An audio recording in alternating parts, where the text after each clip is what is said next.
En passe et en lasse, des amphis de plus en plus vides d'étudiants, c'est le sujet de cette vidéo. Bonjour à tous, j'espère que vous allez bien, c'est NT, votre super coach passe lasse et je vais bien sûr, à partir de ce nouveau format de vidéo, j'espère que ça va vous plaire, un format un petit peu podcast, je vais un peu vous parler d'actualité sur le monde de la santé, sur la médecine, sur l'orientation, Parcoursup, etc., pour vous donner un peu d'actualité sur le monde de demain, sur la médecine de demain. Donc j'espère que ça vous plaira, n'hésitez pas à me le dire en commentaire si vous avez des suggestions d'articles ou autres que je puisse commenter. Il ne faut pas hésiter à le mettre dans les commentaires, d'accord? Donc là, j'ai pris un article que j'avais un peu mis de côté et que je trouvais ça super intéressant, c'est de parler de la passe et de parler de la LAS. Et on remarque de plus en plus que les amphis sont de plus en plus vides. Et oui, en fait, ce qui se passe concrètement, avec le nombre de cours à distance qui s'effectuent maintenant, on a plus de 3/4 des universités qui mettent en place du distanciel, donc forcément, on n'a plus forcément envie d'aller en cours en direct, mais il y a plein d'autres raisons. Et clairement, on parle d'une désertion d'étudiants de première année en passant en LAS, ça c'est évident. Mais en plus de ça, on parle des étudiants qui n'ont plus besoin d'aller en cours, plus besoin. Moi, quand j'ai fait ma PACES il y a plus de 10 ans, j'avais besoin d'aller en cours, pas parce que j'avais besoin, parce que j'avais pas le cours, tout simplement, j'avais pas le cours, il fallait absolument que je le note, et j'avais besoin d'un prof devant moi pour écrire et tartiner pendant des heures, d'accord? Là, c'est plus le cas, vous avez souvent les cours à l'avance, les PDF, les diapositives, tout est construit pour vous aider, les cours d'anciens étudiants, les cours de prépa maintenant, donc tout est fait pour que vous n'ayez plus besoin d'aller en cours, et ça c'est évident. Mais en plus de cela, les prépas privés jouent un rôle encore plus important qu'avant. Avant, on avait les fiches, les supports de cours, c'était très bien. Et on avait quelques séances, par-ci, par-là. Maintenant, les prépas privés jouent le rôle d'école. Et c'est-à-dire qu'en concrètement, on préfère, au lieu d'aller en cours en amphi, aller directement en prépa, puisqu'ils vont proposer maintenant des cours directement. Hein. Et c'est évident que quand on est 50, 60, 80 en salle de cours, qu'on peut un petit peu plus échanger avec notre enseignant, l'enseignant de prépa, je parle, c'est quand même plus facile, ok? C'est évident. Donc, ils ont vraiment su, en tout cas, s'adapter vraiment à passer là, pour changer un peu la stratégie. Et donc, il est effectivement très loin le temps où les étudiants arrivaient à l'heure. Moi, je me rappelle très bien que, clairement, moi, je me réveillais à 6h pour être en cours à 7h15, 7h30 devant l'amphi.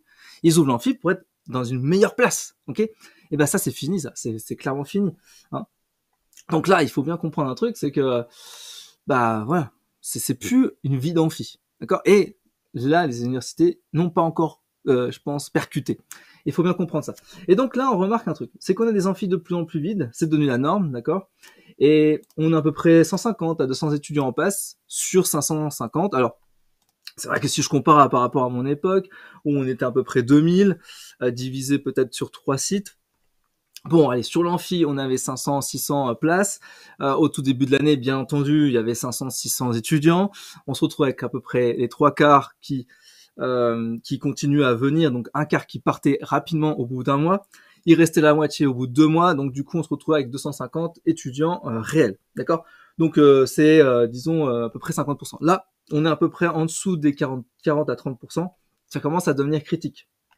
Et pour comprendre un truc, plusieurs trucs à prendre en compte par rapport à ça, c'est que, moi je dirais d'abord, première chose, on préfère le travail à distance. Et je vous ai toujours dit dans pas mal de vidéos qu'il va falloir être stratégique, parce qu'en première année, on n'a pas le temps de s'amuser à perdre du temps, du coup, en amphi. L'amphi nous fait perdre du temps. Les profs nous font perdre du temps. Parce qu'il faut être stratégique. La chimie, la physique, les maths, toutes les matières à calcul. Il faut absolument que vous travaillez ça seul, ou en tout cas avec un coach, avec quelqu'un qui va vous expliquer les formules, comment les appliquer, etc. D'accord? C'est pas le prof qui va faire des démonstrations totalement inutiles qui va vous aider, il va vous faire perdre du temps, d'accord? Donc c'est pour ça qu'il va falloir sélectionner les bons cours, les bonnes stratégies.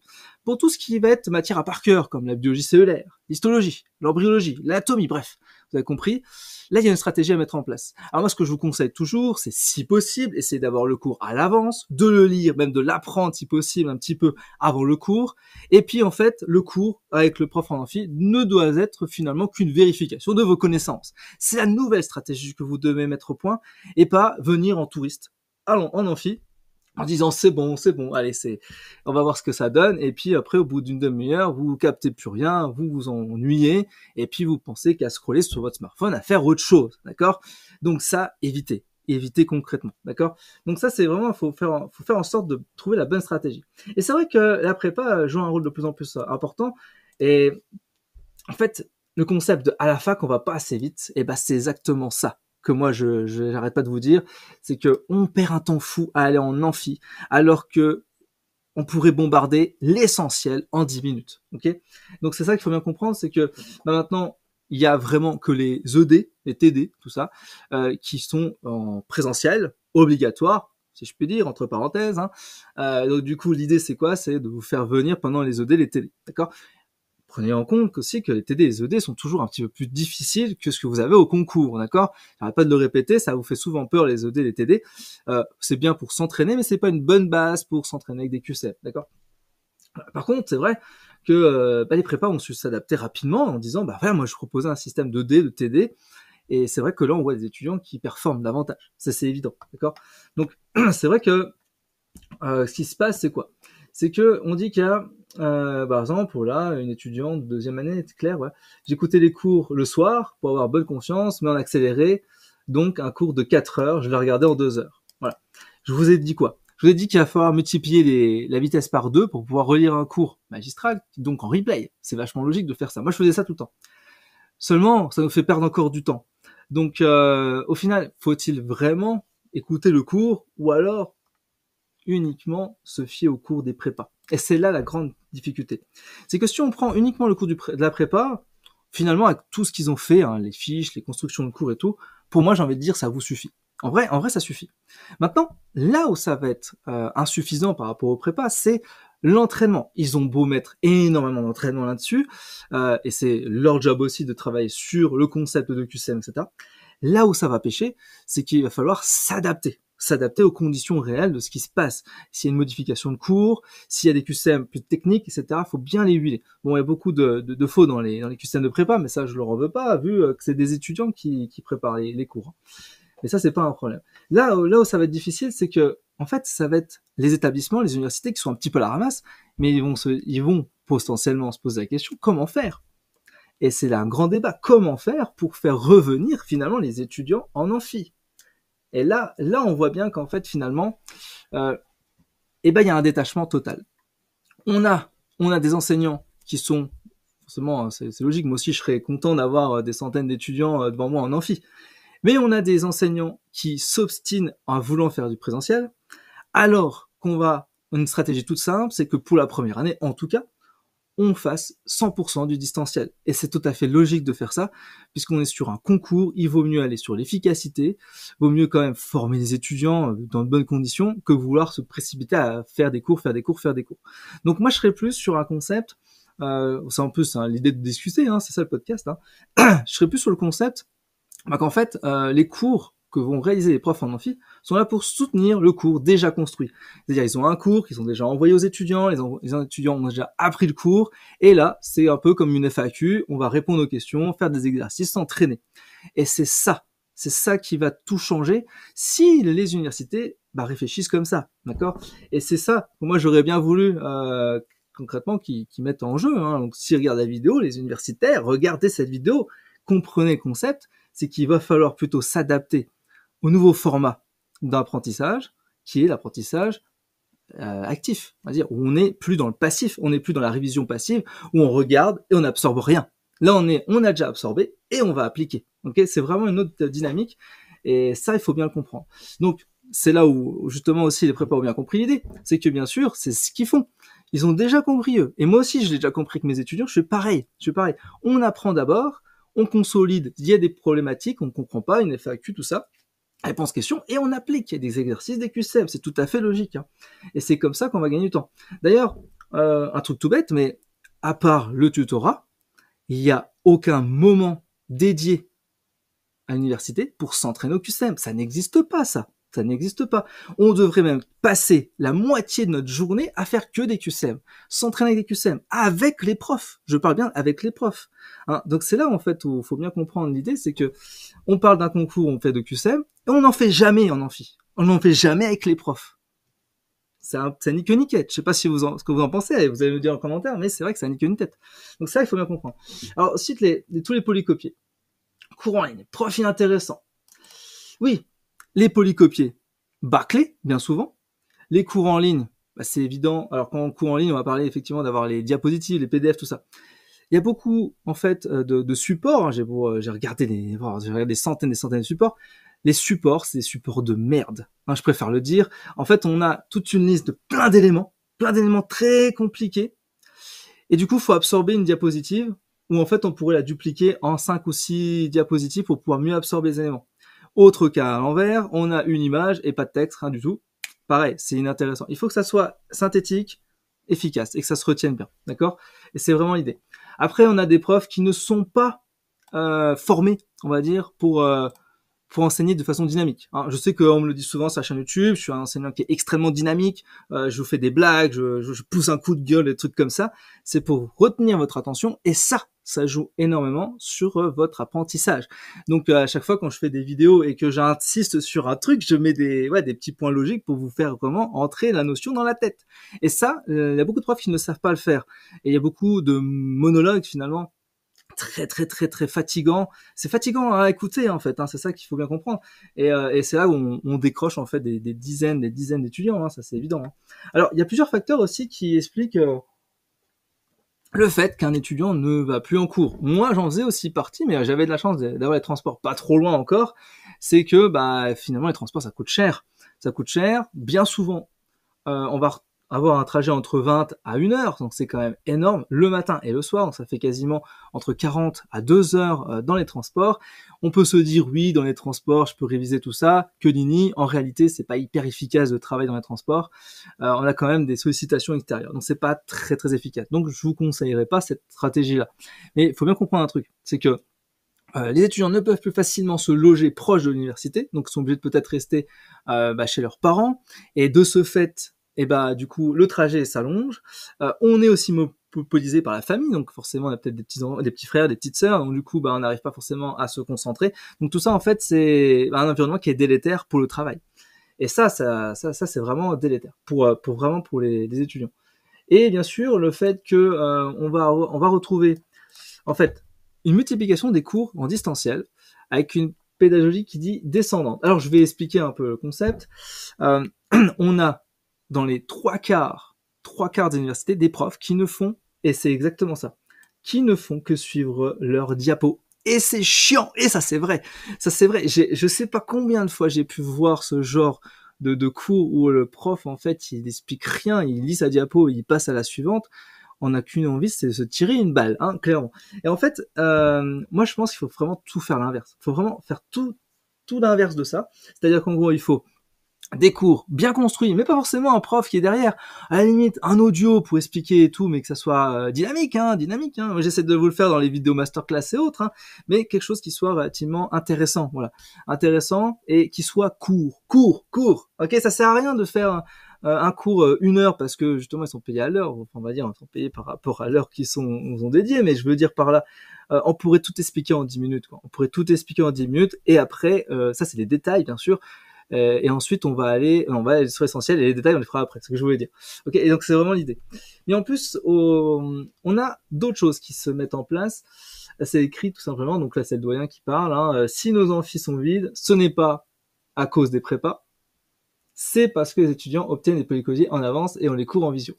Voilà, ça c'est une réponse bas de gamme d'un doyen qui dit effectivement que c'est à cause des polycopiés et des cours en visio. Qu'est-ce qu'on pouvait dire ça? Alors, oui, je suis d'accord sur plusieurs points techniques. Les polycopiés. Oui, c'est évident, si on a les cours à l'avance et qu'on remarque qu'un prof il ne lit que sa diapo, on n'a pas envie d'aller en amphi. Donc là, son argument il est pourri. Non, je vais expliquer plusieurs fois, vaut mieux avoir le polycopié, l'avoir appris, et le cours avec le prof, on fait des exercices, on s'entraîne. Là, on fait des ED dans l'amphi, c'est encore mieux. Ok? En vrai, c'est vraiment l'idée. Donc, ouais. Il s'est pas un peu remis en question, lui. Il n'y a plus d'étudiants en cours depuis que les sessions ont été mis en ligne. Alors c'est vrai qu'on remarque ça de plus en plus, hein, année après année, que de plus en plus que les cours sont mis en ligne, les étudiants n'ont pas besoin d'aller en cours, ils en vont de moins en moins. Mais c'est normal, ça c'est tout à fait logique, c'est dans l'évolution de l'apprentissage. On n'est plus des étudiants passifs, on est des étudiants qui veulent être plus dans l'actif. Hein, je le remarque moi-même avec mes étudiants, on voit bien, d'abord les étudiants apprennent de leur côté, en plus avec YouTube, avec les réseaux et tout ça, on trouve encore plus d'avantages, d'informations encore plus précis et plus adaptés, qui est vraiment captivante, et on peut aller plus loin, on peut s'amuser quoi, s'amuser à apprendre. Et du coup par la suite, c'est là où on se dit ah bah maintenant j'ai vu, alors on va par NT il a mis les vidéos, allez, à biostatistique. Ok, il a expliqué des diverses formules, il a mis un exemple ou deux, c'est cool. Mais bon, j'ai compris des trucs. Ok. Et après, derrière, qu'est-ce qu'on fait? Eh ben, le prof, il faut qu'il fasse des exercices, des QCM, des exercices. C'est ça l'idée, ok? Donc, c'était un peu l'idée de parler de ça. Et donc, l'idée, c'est pas de perdre de temps avec cette année de passe. Hein. Je dis, il faut vraiment pas perdre de temps. Donc, c'est pour ça, si vous êtes en terminale, vous regardez cette vidéo, là, tout êtes en terminale, vous regardez cette vidéo. Eh ben, on parle souvent de terminale santé. Oui, vous pouvez en faire une, hein, mais surtout consolider vos connaissances de base. Hein, la biologie cellulaire, des choses que vous voyez en SVT en terminale, faites-le. L'aspect physique, tout ce qui est classique hein, sur la physique. La chimie, pareil. Et bien sûr, les mathématiques de base. Bien sûr, il y aura les statistiques à connaître. Ça, c'est très important. N'hésitez pas à regarder la vidéo où j'ai parlé un peu de la terminale sur les chapitres qu'il faut connaître hein, pour la première année. Et vous allez travailler comme ça tout l'été, d'accord ? Tout l'été, un petit peu, un chapitre par jour, bim bam boum, pour justement par la suite pouvoir avancer. Hein, j'ai des stages dédiés pour ça, hein, divers stages, vous avez un chapitre par jour pendant tout l'été, et l'idée c'est de vous aider à consolider vos connaissances et d'aller à meilleur un petit peu plus loin, puisque bien sûr on va regarder les cours de PASSAS, hein, c'est un peu l'idée. D'accord ? Et là on comprend bien ça. Et donc finalement l'université ça sert à quoi ? Ça sert uniquement à passer l'examen quoi au final. Alors, à l'université, on veut essayer de faire revenir les étudiants. Alors, pour faire revenir les étudiants, il y a une technique, c'est de rendre obligatoire notamment les TD dirigés. C'est ce que j'avais dit, hein, les TD et dirigés, et ben c'est obligatoire, comme ça. Hein, c'est entre parenthèses, c'est pour vous forcer, mais c'est pas vraiment obligatoire. Et l'idée, c'est de supprimer aussi l'enregistrement des cours. Alors, si on supprime l'enregistrement des cours, c'est foutu, hein. C'est foutu là sur la stratégie. Hein. Alors il y a plein d'étudiants qui vont avoir peur et qui vont se dire ah mince, ça va falloir que j'aille en cours. D'autres qui vont dire tant pis, je vais quand même prendre ces supports de cours. Ou alors vous faites comme moi en termes de stratégie, où vous êtes un groupe de 4 et vous dupliquez, hein, vous coupez la poire en deux et puis vous regroupez les infos après. Hein, ça peut être l'idée. Ça peut bien fonctionner d'ailleurs, hein, ça c'est pas mal. Moi ce que je vous conseillerais, enfin ce que je conseillerais aussi aux universitaires, hein, c'est au lieu de se taper 4-5 heures le matin de cours intensif comme ça, hyper poussé. En plus, à chaque fois, 1 heure égale une matière. Ça serait peut-être plus intéressant, vous allez me dire dans les commentaires ce que vous ferez, hein, mais moi je trouverais ça plus intéressant que vous ayez par exemple 1 heure à la limite de cours magistral purement dédié à ça, puis l'heure qui suit, plus de l'enseignement, on va dire pratique, avec des QCM, des exercices sur la même matière, et après on s'arrête là, sur la matinée, voilà, où on fait une grosse pause et on recommence. Parce qu'en fait, notre attention, il est limité. Hein. On ne peut pas travailler 4 heures d'affilée, c'est impossible pour le cerveau, ça fonctionne pas. Donc, il vaut mieux travailler 1 heure, 2 heures par jour bien que 8 heures mal. Hein, c'est ça qu'il faut dire. Et les TD, c'est vrai que les TD, les mettre tout le temps l'après-midi ou alors tout le temps le matin si on inverse les cours, c'est un peu dommage. C'est vrai que les ED, les TD, on devrait les mettre juste après les cours magistraux. Les cours magistraux, c'est plus pratique, moi je trouve. Hein. Ouais, clairement. Voilà, c'est un peu l'idée. Voilà pour ce que je voulais parler aujourd'hui hein, par rapport à ça. Alors on parlait bien sûr de la pédagogie inversée, donc avec associations qui parlent d'applications comme Kahoot ou WooClap pour réaliser des sondages et des quiz, j'y arriverai. Vous pouvez bien sûr utiliser ça. Moi, j'utilise WooClap et WooFlash. D'ailleurs, il y a une faute d'orthographe, c'est pas avec un H, WooClap. Hein, c'est WooClap et WooFlash. Moi, j'ai des dizaines de milliers maintenant de QCM hein, sur WooFlash ainsi que sur WooClap. Donc du coup, pour vous entraîner, vous avez de quoi faire, d'accord. Donc ça, c'est dans les modules, c'est dans les différents kits d'entraînement. Il faut pas hésiter à regarder ce que je fais en ligne. Hein. Mais c'est vrai que voilà, concrètement, vous avez de quoi faire. Hein. Et vous pouvez du coup générer maintenant automatiquement en passant par la plateforme Elite. Hein, je vous rappelle, de toute façon, vous regardez les liens sur la description, vous trouvez la plateforme Elite assez rapidement. Vous avez dans le Coach Manager en fait un outil qui vous permet tout simplement de générer automatiquement des QCM à partir de vos propres cours et directement générer des QCM WooFlash, WooClap. C'est hyper intéressant. Donc vous avez plein d'outils qui existent comme ça et en fait il faut tout simplement que les universitaires se mettent à jour pour comprendre que nous on va plus vite qu'eux, d'accord. Voilà.